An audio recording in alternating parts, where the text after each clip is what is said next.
Bukas na nga maglalaban ang Los Angeles Lakers kontra sa Dallas Mavericks mga idol, kung saan makakalaban nga ni Luka Doncic ang kanyang former team na Dallas Mavericks. Pati nga rin si Max Christie mga idol ay muli nga magbabalik sa Crypto Arena para nga kalabanin din ang kanyang former team na Los Angeles Lakers. At sa naging pre-game interview nga ni Coach JJ mga idol ay may nasabi nga siya patungkol sa former Lakers player na si Max Christie mga idol. Ayon pa nga sa kanya na since D1 pa nga lang daw niya as a head coach ng Los Angeles Lakers ay nakitaan niya ng araw na may malaking potential si Max Christie offensively mga idol, at laking haraw ng kanyang naging improvement. Sad to say nga lang ay na-trade nga siya papuntang Dallas Mavericks, pero masaya naman daw si Coach JJ mga idol dahil naging successful naman daw si Max sa kanyang naging role nga para sa Dallas Mavericks, at lumabas nga raw ang kanyang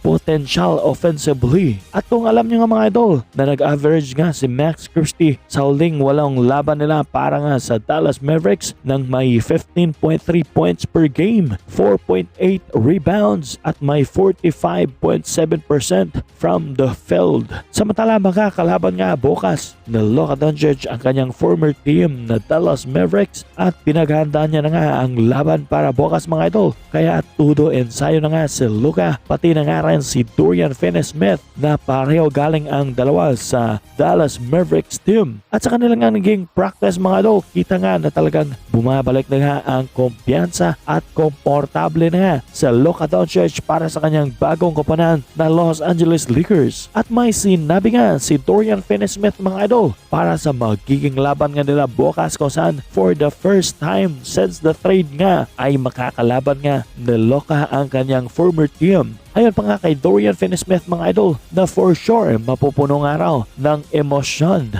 ang mga fans bukas sa magkabilaang kuponan, pero ang pinakagol nga raw nila ay maipanalo nga nila ang laban, at sobrang excited nga raw nila mga idol na makalaban ang Dallas Mavericks, kung saan andyan nga rin daw si Max Christie at Anthony Davis na dati nga nilang ka-teammates. At narito nga mga idol ang naging practice ni Luka Doncic at Dorian Finney-Smith para nga sa paghahanda sa magiging laban nila bukas sa kanilang former team. Ito nga, panoorin natin mga idol.